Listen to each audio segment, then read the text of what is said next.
Hi, it's Dr. Jen Kennedy. I'm a sexologist and couples therapist. The Pleasure Project is about sex and relationships. That includes desire, dysfunction, dissatisfaction, exploration, toys, and trends. Sometimes I'll enlist other experts. Sometimes it'll just be me. We'll increase your insight and enhance your pleasure. So tune in. There's a moment I frequently see in relationships, but we don't talk about much. It's the moment when you stop initiating. Not because you don't want connection, but because rejection has started to feel predictable. You tell yourself you'll try again later. You try to be patient, understanding, low pressure, but quietly something shifts. You start wondering, is it me? Am I asking for too much? Does wanting closeness feel like a problem that I need to fix?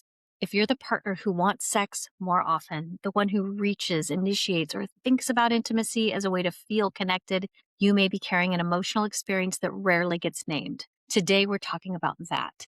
In this episode, I'm unpacking what high desire actually means, why it's so often misunderstood, and the traps many high desire partners fall into without realizing it, and some of the practical ways you can show up differently in your relationship in ways that create more understanding and connection instead of pressure or distance. Because wanting more intimacy isn't the problem. It's understanding why that matters most. So tune in. Hi, welcome back. So I recently had someone reach out to me to request that I talk about something I don't hear as much, and yet it does come in through a different door. And that is the plight of the high desire partner. That is the person that sort of sits on the other side of things, right? We talk a lot about the low desire partner, but we don't talk as much about the high desire partner, the one that is like, hey, I would love to have more sex. The high desire partner is the person in the relationship who wants sex more often, thinks about it more, initiates more, and usually is the one that feels a fair amount of rejection. They feel alone in their desire. They're starting to feel, just how is this going to work? And they feel a certain amount of guilt or shame or frustration or resentment. And so we're going to unpack that today because I thought this position is also difficult. Both positions are challenging, but this one's difficult in its own unique way. And I think that it deserves some attention too. So that's what we're going to talk about. So buckle up. Because we've made important strides in talking about low desire, I think it's oftentimes associated with women, but I want to say that both roles can be both sexes. I've seen men come in with high desire. I've seen women come in with high desire, and both can also be low desire. High desire, low desire doesn't matter. Both positions are occupied by both sexes.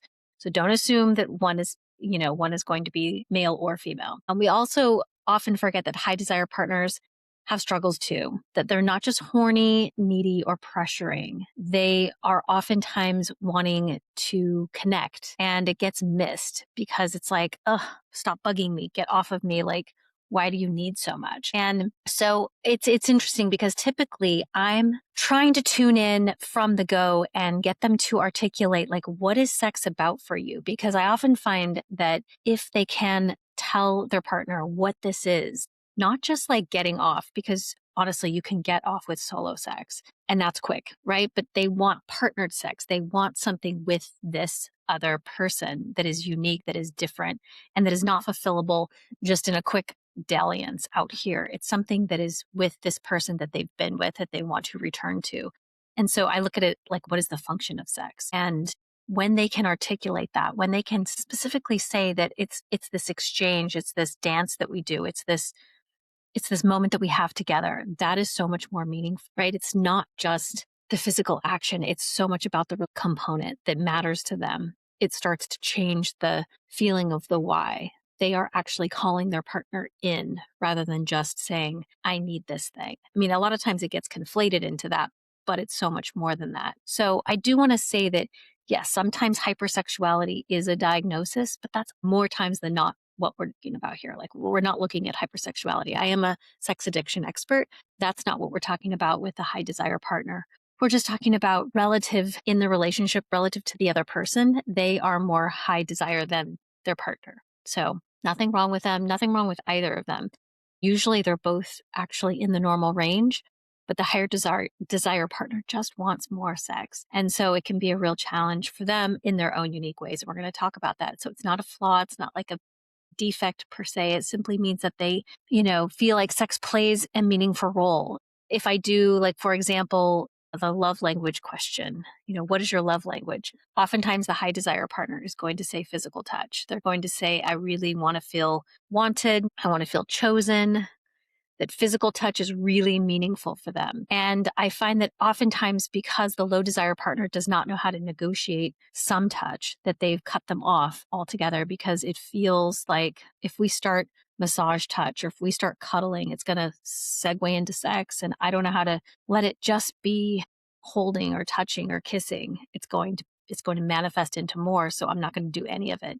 So the high desire partner is left feeling like they don't get any touch needs met. So I talked about this in an earlier podcast about touch starvation, but really having some of those needs met is so important. And part of that is physical, but it's so relational too. So feeling wanted, feeling important, feeling seen, feeling emotionally close is part of how they regulate in a good way. It's not like they're just outsourcing their regulation, but it's a co-regulation that happens relationally between people. So I want to normalize that having an interest in a sex life is a good thing.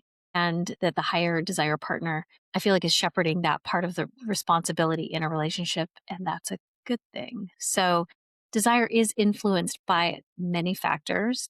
And that includes, of course, attachment. We love to come back to, how attachment plays in. And I would say that desire, if we look at how somebody was how their early caregiving looked, sometimes the high desire person was shown affection or shown attention or shown praise. And that meant touch or care or verbal affirmations. And so sometimes that then segues into their intimate partnership, having some of those components. The other thing is, like, if we look at stress or general identity, sense of identity and feeling valued, we look at our intimate partnerships as avenues and outlets for those things. And so if our main person, they're not our caregiver, but they are our caregiver laterally. They're our person who we unload with what's our day, what's our hope, what's our need, what's our physical need, kind of our inner workings. And so they're also sometimes our outlets for stress, for good or for bad, but also our expression and our exploration intimately. And so if there's a lot of trust and relationship built, then yes, sexual expression is part of that manifestation. And so desire comes with that foundational piece. And hopefully it's not just like a getting off with or on, but it's an exploration and an experience collectively that happens for the better and sort of a through. So if we look, and this is sort of my clinical framing of this, but as we look at kind of the purpose of sex and the benefits of sex in partnerships, specifically in partnerships that have gone on for a while, because early partnership doesn't look like this, right? When you're first with somebody, it's very different. But as we return to the same partnership over time, and we're looking at factors like attachment, we're looking at factors like stress, what's going on in your life, and how does desire impact that, and how does returning to the same partner with stress kind of in mind help that high desire partner is going to find solace in a partner that they feel like, okay, you're my refuge, right? You are someone I trust. You're someone that I love, that gets me, that accepts me, that unconditionally like appreciates me, more or less. Obviously, we don't love and appreciate our partners every minute of every day, but as a high desire person, you are the person I turn to and that I expect this from. Like, this is a benefit. This is a good thing within our relational structure. And so that's sort of the frame of where they're coming from. Other things that affect desire obviously include things like trauma. Now, most of the time, trauma is going to negatively influence desire. But for some people, both high and low desire, trauma might have the opposite effect, right? A history of trauma might spike it up. That's less common, but I've seen it happen both ways, where when you're under higher stress or when you have a trauma history, you might have some hypersexuality that happens during times of higher stress or reoccurrence of adjacent trauma or similar trauma, that type of thing. But I just want to be clear that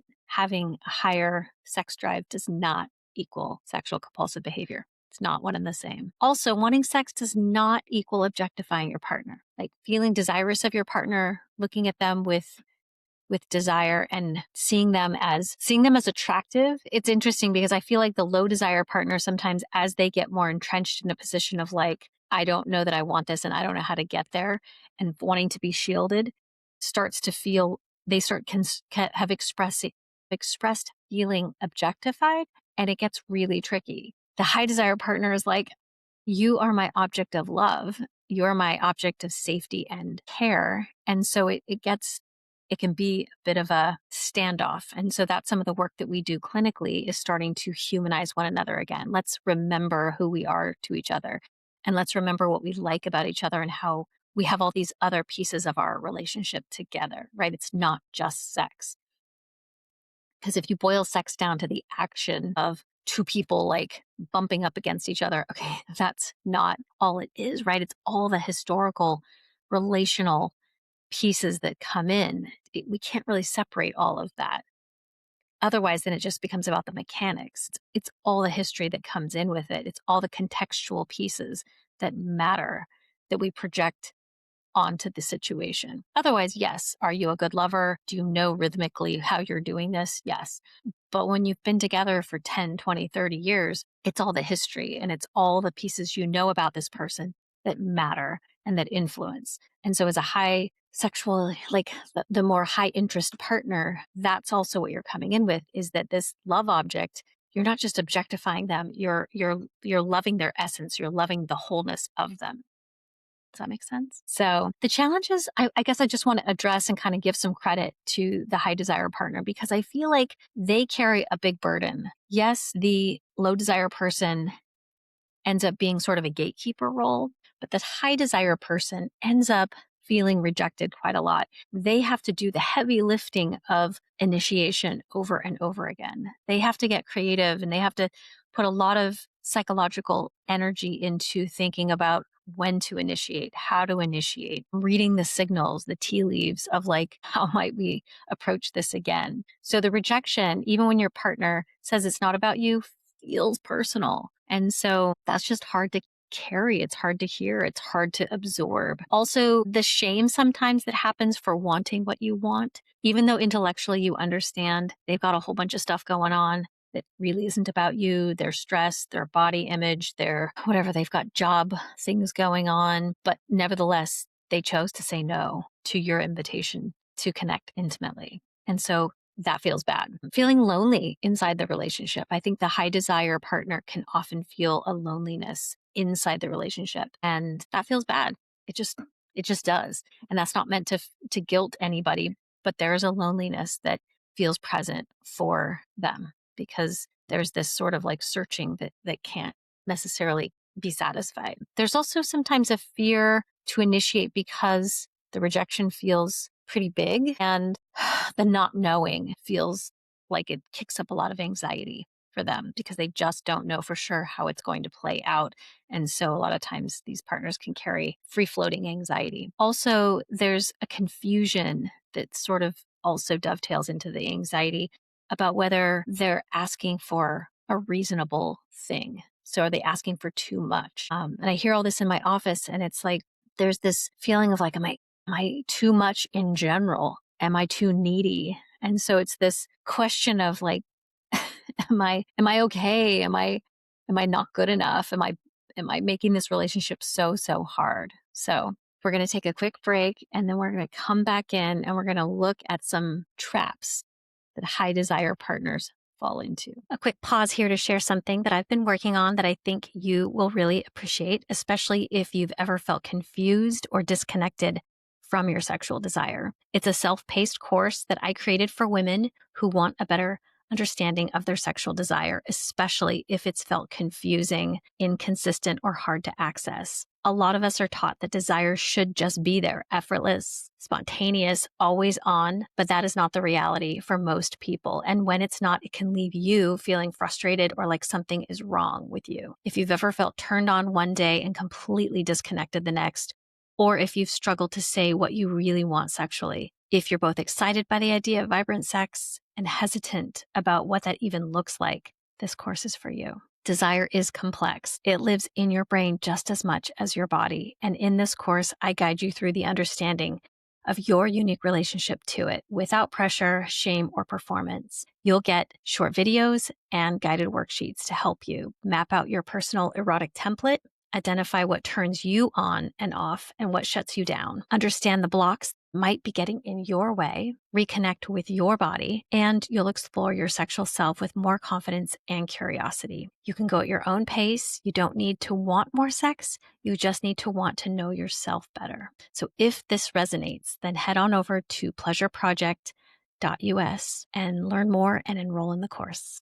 Now back to the episode. Okay, so the first trap that high desire partners tend to fall into is over initiating. So when sex becomes scarce, some people try harder, figure it's kind of a numbers game. So they try harder by initiating more, or they try to explain more. Like, here's what I thought we would do, or here's why I thought it would work, or kind of more like an intellectualizing instead of being more in their body. And there becomes almost like a tug of war, like a negotiation. That's not the best strategy. I mean, I know there's a logic to it, but desire doesn't necessarily follow logic. So unfortunately, this like increases pressure rather than desire. And it feels a little scattershot. It actually feels like there's more opportunities to say no, and then it creates more tension. So I would say more strategic or more thoughtful attempts are going to land better than volume. So that's trap number one. Number two is making sex the only metric of closeness. So I like defining sex really broadly rather than just penetrative sex, which really happens a lot with heterosexual couples. If we can make sex look much broader. Also, this happens when I'm talking to couples who've started to have some sexual dysfunction, like difficulty with lubrication or difficulty with keeping erections, that type of thing. If we can look at it much more broadly, it goes better. So that looks like touching, kissing, holding, just intimate play, right? It's more sensuality than sex per se. Then it feels like we can get a win with a much broader definition. But also closeness, if closeness is the goal, you're more likely to have a win. So the idea being that, like when sex, like the only proof of love is did somebody have an orgasm? It's like, ouch, right? Like if we can make it a broader goal of, was there joy? Was there touching? Did it feel good? Were you both present and loving it? Could there have been a toy involved? Could there have just been some holding? Did it feel nice? Like that takes some of the pressure off. And I feel like the low desire partner is actually much more likely to say, maybe I'll join that and see. So that's a second trap, is that making sex the only metric of closeness, and sex narrowly defined, I will say. The third trap is self-abandonment. So many high desire partners silence themselves to avoid conflict, which leads to resentment later. I definitely see this when they come into the room, is they're in a place of like wanting to try really hard, and they're also pretty fed up. And so there's this like undercurrent of resentment that is right there. And so they're back leading into this like they're quick to snap. There's this resentment of, I don't want to ask for much more, and yet I'm so hungry or thirsty for more. And so the self-abandonment has to be really watched. I feel like they need to really be mindful and take care of your own needs. And that's probably more in the everyday, but it also might be in this realm. Like, do you need to ask to be touched in a certain way? Do you need to touch yourself more? Like, how can you be more direct and not manipulative, but like be more direct about your needs in a way that's going to work in your relational configuration? I want you to stay connected. I want you to stay in a way that feels relationally feasible, but without kind of going for the deep dive of like, I'm going to do whatever you want to please you, to keep you in this relationship, because that's not really going to work either. So I would say that most high desire partners don't just like need more sex. What they actually need is to feel desired. That's what I really hear underneath it, is that they want to feel like they matter. They want to feel desired. And when they feel like their partners are opting into sex, that is so meaningful to them. So I think they'll hear the no if they can sometimes hear like a really honest yes. Because when they feel like the yes is a true yes and not just like then it's like, okay, If I know it's a yes, then I can also, if I can hear the no, knowing it's like, no, I don't want it, but yes, sometimes I really do want it, then it's like a clear delineation. If it's always sort of a meh, then it's like, I don't know what I'm getting, right? So feeling clearly desired at times, I think, is really important for the high desire partner. Honest conversations without defensiveness, so important. I feel like defensiveness is really part of this because it can be such a touchy topic, and it's really hard for the high desire partner to have these conversations without feeling like they're the bad guy. And so that is really helpful. Clarity about what's really going on with their partner's desire. So entering into this topic without it feeling so loaded is going to be very, very helpful. Also, permission to name their needs without being labeled too much. We talked about that earlier, that they kind of feel like too much. So if they can have that conversation without being the problem, I think that can be very helpful. So kind of understanding that both, this is a problem of mismatched desires. It's not like one person's the problem. Both people are just in a different place, and they're both probably very normal. So I think that's a more helpful frame. So also I would say is if high desire partners can separate their worth from their partner's desire. I know that's hard because you're tied into like wanting this, right? It feels so good to have that like golden light turned on you when your partner wants you. But if you can see that they want you in these other realms, right? And maybe outside the bedroom, they appreciate your ability to do all these other things, and they love your ability to whatever it is. It's a million other things. Appreciate that too, because their libido is not like a referendum on your attractiveness or your value. And sometimes like high desire partners will, they'll dismiss that, they'll push it away, and they won't really care. But I'm like, wait a second, this partnership is huge, and sex is like this much of it. It's this tiny part, but you magnify it because you feel unwanted. That's not fair. And if you are holding resentment about that, it will start to toxify everything. So try to separate your worth from your partner's desire about sex if you can. I think it's going to really help. I would say name the emotional need underneath the sexual one, which is kind of where I started. If you can really talk about the function of sex, like why it feels so good, why that sexual desire coming towards you is so meaningful, and why you love sex, then I think it sort of humanizes you and helps your partner come closer. Stop trying to convince and start trying to understand. So if it feels less like a tug of war between you and your partner and more like a help me understand like what happens for you, because early on, it was probably easier. You were probably playful and you were able to sort of do this dance together, and it felt like a fun, lighthearted exploration. So if you can get back to that, sometimes at least, that's the win. That's where you're going to feel like you're entering into this organic place where you can really enjoy yourselves. It's not going to feel like such a tug of war, and it's going to really be more meaningful for both of you. And lastly, get support. If this feels like a challenging road to navigate, get support. Usually a sex therapist is going to be much more skillful at this because they just are more attuned to this type of language, but also sometimes a good marriage and family therapist is also going to be helpful. Let's see. If you are wanting more information in this direction, I've got a couple podcasts that might be helpful. Specifically, I have one on motivations for sex.